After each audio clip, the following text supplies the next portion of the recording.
8:27 y ya se encuentra con nosotros, como lo habíamos adelantado, la ministra de Educación, María Brown. Muy buenos días, ministra. Muchísimas gracias por su presencia aquí. Muchas gracias por la invitación. Un gusto estar aquí y saludar a todos en este día viernes.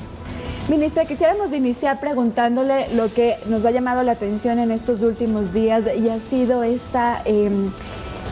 la venta que ha realizado una persona ajena al Ministerio de Educación de los libros en la provincia de Manabí. Cuéntanos un poco los detalles, si ya los tienen.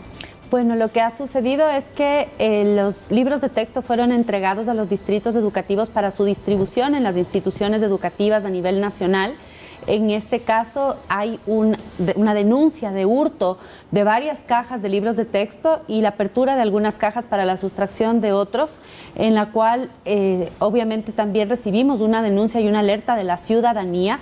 Una vez se iniciaron las investigaciones con la Policía Nacional, hemos podido detectar que ha habido una persona que ha ingresado a la bodega del Ministerio de Educación, posiblemente en más de una ocasión y de forma sistemática, para sustraer estos elementos y lamentablemente venderlos como papel para reciclaje. El momento en que se percataron los dueños de la recicladora de que estos documentos no eran documentos ya obsoletos, sino que eran los libros de texto nuevos para este año lectivo, denunciaron a través de los canales oficiales, pero también públicamente, y ustedes lo pudieron ver, y por lo tanto inició ese proceso de investigación. ¿Este sujeto trabajaba o tenía algún contacto con el Distrito de Educación en Manta?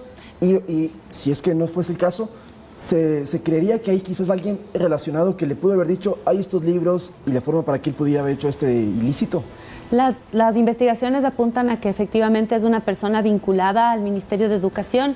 Hemos estado avanzando con los videos de videovigilancia que tiene la ciudad alrededor, tanto del lugar de la recicladora como de la bodega del Ministerio de Educación, que nos ha permitido identificar ya el vehículo a través del cual han salido estos elementos, la descripción de la persona que se acercó hacia la recicladora para entregar estos documentos, y por lo tanto ya tenemos mayor información. Sin embargo, no podemos revelar la identidad de la persona o de el presunto sustractor o la persona que ha cometido presuntamente este hurto hasta no tener ya la investigación finalizada por parte de la Policía Nacional. Ministra, dentro de la bodega no hay cámaras de vigilancia o tal vez de esta seguridad para que haya alguien que pueda entrar y tomar estas cajas. ¿Y cuántas cajas, cuántos libros son los que se robó? Son más de 1000 kits. Cada kit, depende de cada año lectivo, contiene una diversidad de libros de texto, y estos son los que ya una vez revisado el inventario hemos podido identificar como los libros que están faltando. Algunos de ellos ya pudieron ser recuperados precisamente por la denuncia que se presentó, otros no fueron ubicados y están siendo reemplazados para que los estudiantes a quienes estaban destinados puedan contar con estos insumos. ¿Qué seguridad tenía la bodega? ¿Hay dentro ahí una cámara de vigilancia tal vez, o tal vez un guardia de seguridad que pueda prevenir incluso para otros eventos similares? Dentro de la bodega no existe un circuito de vigilancia cerrada, pero sí, como les decía, en el exterior a través de las cámaras de seguridad de los entornos, pero obviamente no se levanta una alarma al momento del ingreso de una persona, sobre todo tratándose de alguien que presuntamente estaría vinculada a la institución. A ver, lo que quería hacer este hombre entonces era vender libros que son gratuitos. Incluso se descubre todo esto porque en una recicladora llegan 50 cajas con los libros. Lo quería enviar a la recicladora. Así es. La intención inicial es venderlo al peso. Como papel reciclable. La comunidad se entera y empieza a acudir al lugar de la recicladora para solicitar los libros, y allí hay una segunda denuncia, que es la venta de documentos que son gratuitos, pero esto es posterior al hurto. El hurto termina, o la persona vinculada al hurto termina con la entrega o venta de este material como si fuese material ya reciclable, obsoleto, para poder ser procesado como material ya en la recicladora. Ahora, un tema que reportan los familiares y los padres en Manta es que se están vendiendo estos libros, que en muchos casos llegan a las escuelas, a las unidades educativas, les dicen acá no tenemos, vaya a la librería y ahí les cobran. Inclusive por ese motivo, muchos llegaron a la recicladora porque ahí les costaba 10 centavos de libro, mientras en otra parte eran muchos dólares más. Correcto, ¿Qué están y ahí haciendo se ha ustedes, hecho, ministro, contra eso? Sí, ahí se ha hecho, primero, sensibilizar a la ciudadanía, a todos los que nos están viendo el día de hoy, que tengan la absoluta claridad de que los libros de texto que se entregan desde el Ministerio de Educación son gratuitos, no tienen costo para los estudiantes y la ciudadanía. Esto está incluso impreso en las portadas y contraportadas de estos libros de texto. No caigan en engaños. Si es que existen libros que todavía están circulando, que no han podido ser recuperados, estos no pueden ser puestos a la venta. Los niños van a recibir los libros de manera gratuita y por lo tanto les pedimos que al contrario, denuncien si es que están recibiendo o alguien les está ofreciendo a la venta libros que deben ser gratuitos. Está prohibida su venta, esto es un delito. ¿Y qué sanciones puede tener una librería, por ejemplo, que venda estos libros? Justamente al tratarse de un delito, dependiendo de la situación, tiene que iniciar un proceso de investigación para determinar la culpabilidad y la sanción correspondiente a un privado, ya sea una institución o una persona particular que incurre en esta falta. Vender un bien público, un bien que es gratuito y de uso gratuito para la ciudadanía, producido con los impuestos, con el presupuesto de los ecuatorianos, es un delito y por lo tanto les pedimos que también toda la ciudadanía se una a denunciar cuando este tipo de eventos sucede. ¿Cómo se va a reponer para el Ministerio digamos, del sistema educativo estos 1000 kits, ministra? Hemos solicitado ya una redistribución de libros de texto para poder cubrir con las necesidades de Manaví en este caso y no perjudicar a los estudiantes que son precisamente el beneficiario final. ¿Es el primer caso que ustedes registran de algo similar o en otras provincias también ya había sucedido antes? Este es el primer caso que tenemos registro de este tipo de eventos. Eso no descarta la posibilidad de que pueda haber existido en otro momento casos similares que no hayan sido denunciados. Por eso también la importancia de que la ciudadanía conozca que estos son libros gratuitos, que no pueden ser vendidos y que si es que hay alguien que oferta estos libros a la venta, esto debe ser denunciado. Ministra, y ahora vamos a cambiar de tema y nos vamos hasta la provincia de Esmeraldas, en donde hace pocos días ellos tuvieron pues esta tragedia de desbordamiento de ríos que incluso afectó a unidades educativas. ¿Cómo se encuentran estas unidades? ¿Ya han regresado los niños a las aulas? ¿Cómo está la situación del sistema educativo en esa provincia, ministra? Bueno, yo acabo de regresar precisamente el día de ayer de un recorrido por Esmeraldas y allí tenemos ya el levantamiento de información de la gran mayoría de lugares que fueron afectados por la creciente de distintos ríos, 6 cuerpos de agua que inundaron sectores completos de la provincia. Estos han afectado, tenemos confirmado, constatado físicamente en las instituciones educativas, 46 unidades educativas. Hemos desplegado un contingente técnico tanto de zona como de planta central de 101 personas técnicos que pueden ir a hacer el levantamiento de esta información para cuantificar los daños. Lamentablemente hasta el momento tenemos el registro de 2 de estas unidades educativas que registran una pérdida total. Esto quiere decir que la institución debe ser reubicada hacia otro lugar para que pueda retomarse las clases de manera presencial. Pero también tenemos 8 unidades educativas que al momento funcionan como alojamiento temporal, en donde tampoco podemos retomar las clases presenciales. Iniciamos en un momento, tuvimos 10 unidades educativas como alojamiento temporal, 2 de ellas ya fueron recuperadas y por lo tanto los estudiantes han retornado a clases, pero 8 continúan funcionando como alojamientos temporales en distintos lugares, sobre todo de la ciudad de Esmeraldas o el sector rural del cantón Esmeraldas. La parroquia, por así decirlo, de mayor afectación y el cantón de mayor afectación es Muisne, con 20 unidades educativas afectadas, luego seguida de Río Verde, con 13 unidades educativas afectadas, y luego 5 en Esmeraldas, 3 en Quimindé, 3 en Atacames y 2 en Eloy Alfaro, siendo Esmeraldas posiblemente las unidades educativas de mayor tamaño. Por lo tanto, también tenemos un número importante de estudiantes que se ven afectados por esta realidad. Son 11.615 estudiantes que pertenecen a estas unidades educativas. Todas las otras instituciones educativas de la provincia que ya fueron limpiadas o bien que ya están o nunca tuvieron un daño, están en clases presenciales. Iniciamos el retorno a la presencialidad prácticamente de forma inmediata después del hecho sucedido para garantizar la continuidad educativa, y ahora estamos trabajando a través del COE nacional y el COE provincial para que se puedan recuperar estos alojamientos temporales lo antes posible y que no tengamos que seguir en clases a distancia. Por ahora, cómo manejamos es con fichas de trabajo, presencialidad en puntos para poder recibir las fichas, el registro de ellas y la continuidad educativa, pero como todos sabemos, este no es un escenario ideal y por lo tanto nuestros esfuerzos están dirigidos a que lo antes posible podamos retomar la presencialidad. Entonces las clases virtuales van a depender del clima. Se lo pregunto porque en el segundo semestre del año, cuando llegue el fenómeno del Niño, va a llover y no un día, sino que llueve, llueve, llueve, y eso va a afectar a todas las provincias del litoral ecuatoriano. ¿Cómo van a realizar ustedes entonces en este caso quizás una disposición de clases virtuales para todos? O insisto, dependerá de la situación. El criterio que va a guiar las decisiones que se tomen respecto a la presencialidad o no va a seguir siendo que la educación es lo último que debe detenerse y es lo primero que debe abrir. Siempre que no exista un riesgo a la integridad física de nuestros estudiantes, se priorizará la clase presencial.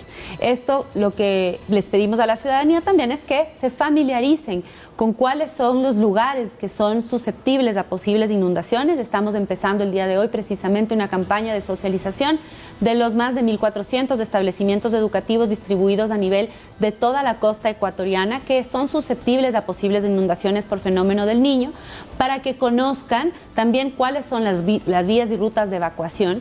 Al igual que en otros casos de emergencia, si se levanta una alerta por parte de la Secretaría Nacional de Gestión de Riesgos, procederemos a tomar decisiones que salvaguarden la seguridad de los estudiantes. Pero en principio buscaremos que las clases se den de manera presencial, siempre que esto sea posible y que se retome la presencialidad lo antes posible también.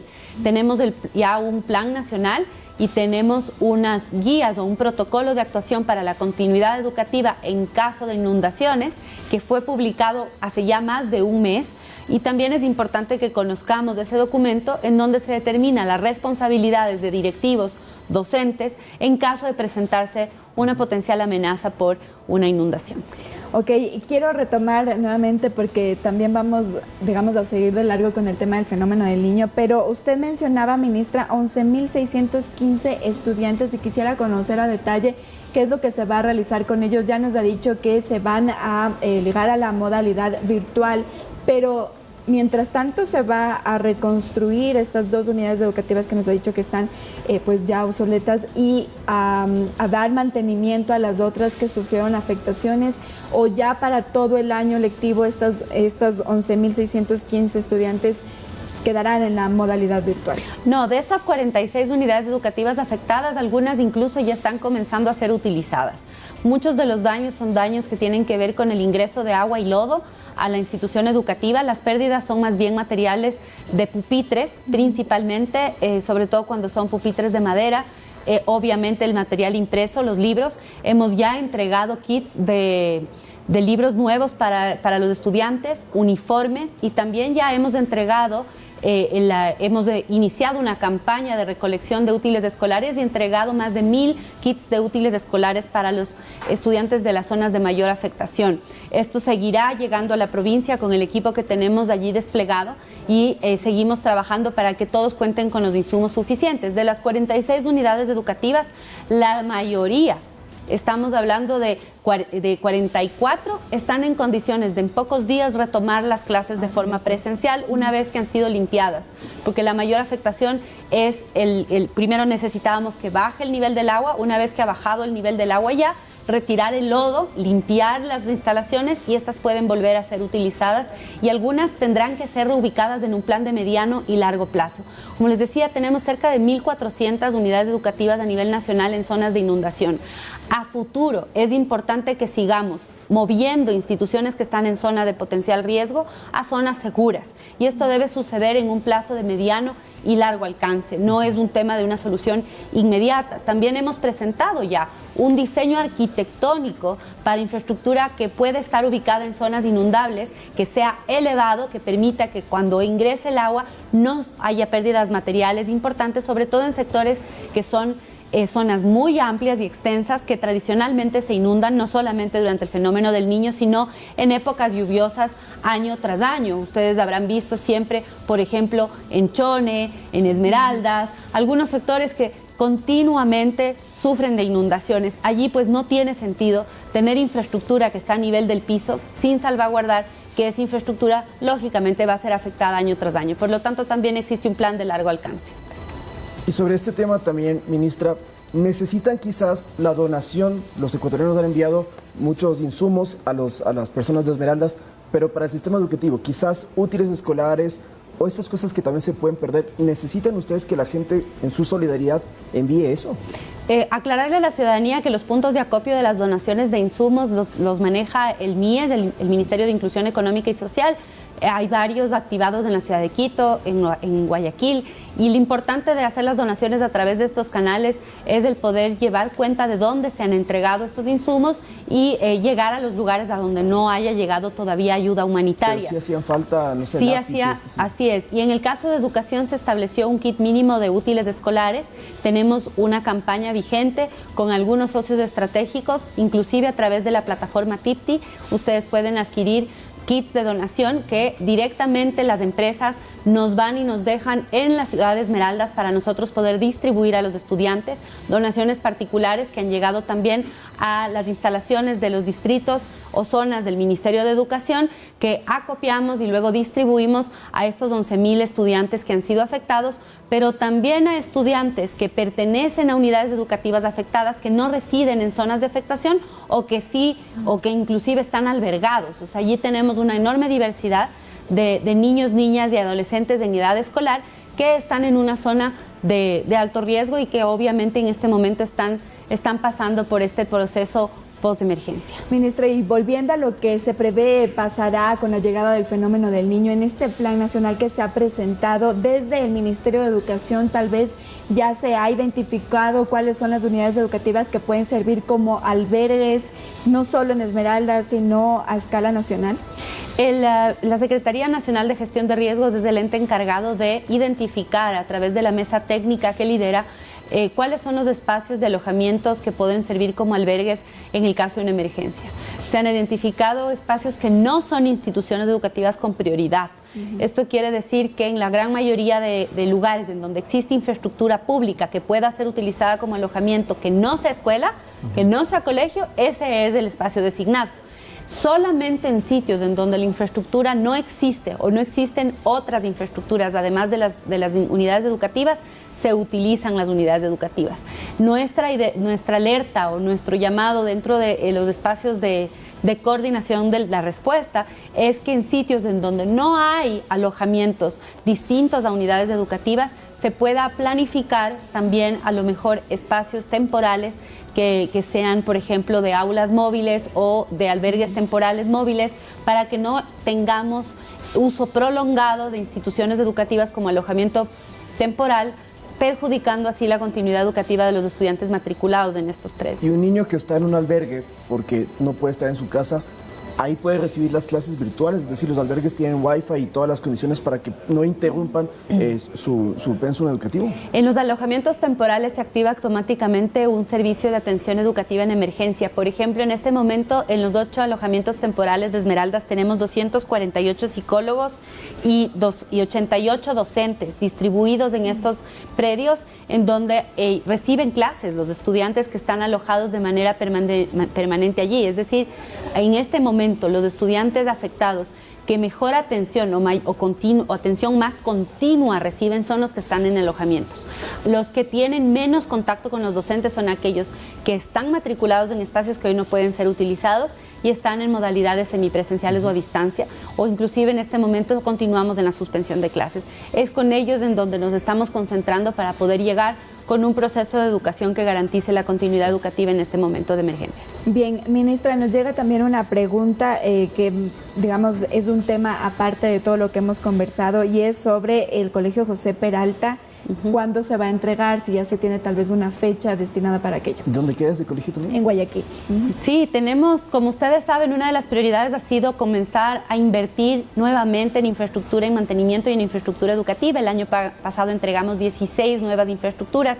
Este año estamos en construcción y esperamos hasta el mes de noviembre entregar 11 nuevas unidades educativas culminadas, de las que estaban inconclusas.